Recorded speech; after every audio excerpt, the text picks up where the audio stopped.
대한민국은 32년 전 94 미국 월드컵에서 역사상 첫 승을 노리고 있었습니다.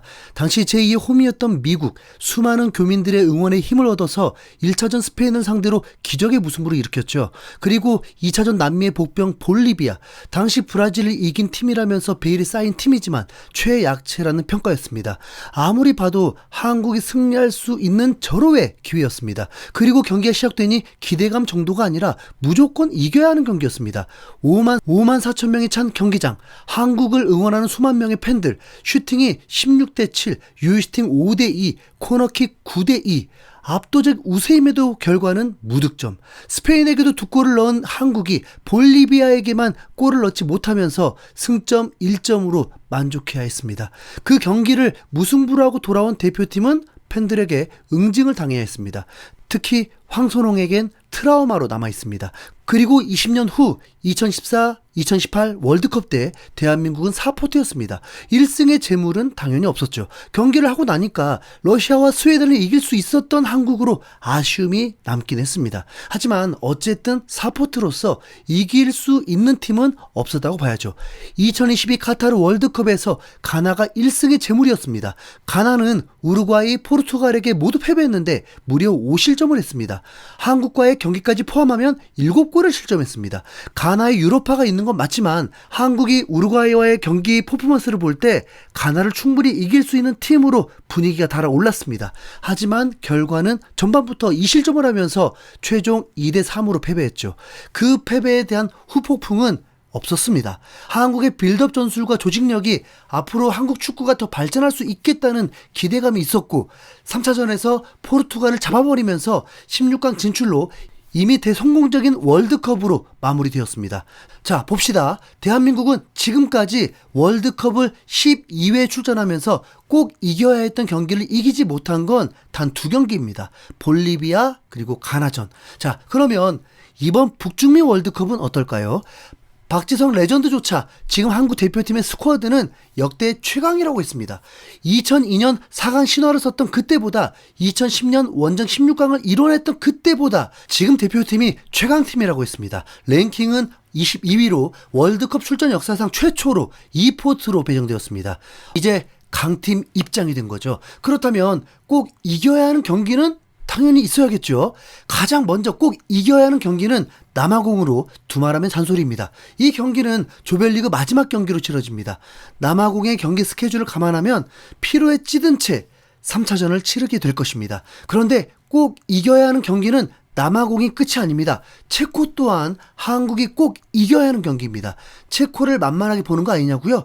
체코의 피파 랭킹이 한국보다 낮기 때문에 그런 게 아닙니다. 전력상 한국, 체코는 막상 막하라는 평가가 지배적입니다. 오히려 조직력 면에서 체코가 더 앞서 있고 체코가 아일랜드와 덴마크를 연속으로 이기면서 월드컵 본선에 20년 만에 진출하게 된 것입니다. 체코에는 유럽 5대 리그에서 활약하는 선수들도 꽤 있습니다. 그런데도 왜 한국이 체코를 이겨야 하는 경기라고 하는지 말씀드리겠습니다. 고지대에 대해서 먼저 개인적 소견을 말씀드리면 한국이 경기하는 과달라하라 1500m가 고도가 높은 건 맞습니다. 그런데 이 정도 고도가 얼마나 큰 영향을 미치느냐는 전혀 다르게 봐야 할 것 같습니다.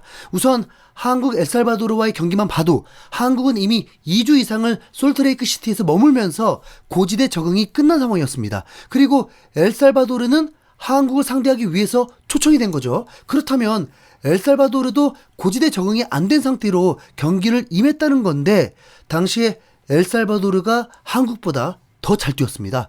손흥민이 미국에 진출해서 솔트레이크 시티에서 경기를 할 때 고지대를 처음 겪는데 그때 헤드트릭 대활약을 하고 콜로라도전에서도 고지대였지만 득점을 하고 고지대였기 때문에 컨디션에 변화가 있다고 느끼지도 못했고 중계진들도 고지대 그런 말 거의 없었습니다. 고지대가 영향을 주는 건 맞지만 과달라하라 정도의 고지대는 2600m 고지대 경기만큼의 최악은 아닙니다. 그리고 전문가들의 말에 따르면 고지대 적응을 하는 방법은 2가지가 있는데 한 가지는 그냥 경기날 이동해서 곧바로 경기하는 것과 아니면 열흘 정도를 현지에서 적응해야만 고지대 적응이 된다고 했습니다. 그래서인지 체코는 대한민국과의 경기에서 경기 전날 멕시코로 날아오는 스케줄입니다. 고지대 아무 문제 없다고 한 게 아닙니다. 그냥 그 리스크를 체코는 인정하고 가겠다는 겁니다. 그럼 한국에게 몇 퍼센트 더 유리한 건 맞죠. 그런데 체코의 두 번째 리스크가 또 있습니다. 이건 체코의 리스크이면서도 한국의 이점인데요. 바로 경기장 잔디의 적응입니다. 축구 경기에 영향을 미치는 요소라고 한다면 선수들의 컨디션, 날씨, 관중, 그리고 잔디입니다. 자, 잔디가 왜 중요하냐고요? 2002년 히딩크 감독이 폴란드전을 앞두고 몰래 부탁한 게 있었습니다. 잔디를 짧게 깎고 경기 2시간 전에 물을 뿌려달라고요. 이유는 단 하나였습니다. 덩치 큰 폴란드를 스피드로 압도하기 위해서였죠. 결과는 2대0 완승이었습니다.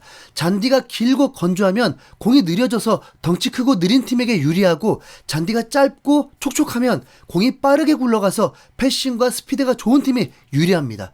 공이 튀어오르는 반발력도 달라지고 선수들의 발목과 무릎에 가해지는 부하도 달라집니다. 즉, 같은 선수가 같은 볼을 차도 잔디가 무엇이냐에 따라서 완전히 다른 경기가 펼쳐집니다. 이번 과달라라 경기장에 깔린 잔디는 버뮤다 그래스입니다. 고온 다습한 기후에 강한 이 잔디는 잔디 길이가 짧고 공이 굴러가는 속도가 한국 경기장에 주로 쓰이는 켄터키 블루그래스보다 훨씬 빠릅니다. 빠른 공, 빠른 패싱, 빠른 전환, 이 잔디는 명백하게 한국 스타일에 유리한 잔디입니다. 그런데 한국은 선수들의 컨디션을 최상으로 맞추기 위해서 3주 전부터 고지대를 적응시켰고, 체코전 날씨 27도 정도로 경기하는데 전혀 문제없고, 현장만 봐도 과달라라 주지사가 한국 대표팀을 환대하고 선수들 버스가 들어오는 호텔에 인산인해를 이루고, 오픈 트레이닝에도 수천 명이 관람하면서 멕시코인들에게도 확실히 인기가 있고, 이미 BTS 때문에라도 태극기는 멕시코에게 매우 익숙합니다. 이 정도면 당연히 그 경기가 한국의 홈 경기 같겠죠. 그리고 마지막, 이 경기장은 멕시코의 클럽팀 치바스의 경기장인데, 이 클럽팀 경기장의 훈련센터를 한국은 제공받았습니다. 그러다 보니 이 멕시코 치바스 구단이 운영을 하면서 경기장 잔디를 훈련장에도 똑같이 해놨기 때문에 한국 대표팀은 과달라라 경기장에서 계속 훈련을 하는 것 같습니다. 분명 이런 부분은 축구협회가 또 월드컵을 위해서 잘 준비한 부분이라고 볼 수 있겠죠. 그냥 한국으로 초청해서 체코를 상대하는 정도가 아니라 예를 들어서 A매치 때 한국 홈에서 경기를 하는데, 한국은 일주일 쉬고 익숙한 홈에서 경기를 하는데 체코가 12시간을 날아와서 3일 쉬고 한국과 경기를 한다면 한국이 체코를 상대로 질 거라고 보는 팬들이 얼마나 있겠습니까? 마치 그런 1차전 경기라고 보면 됩니다. 5만 명의 수용 경기장에 그 어느 때보다 태극기가 많고 한국의 응원 소리가 클 것입니다.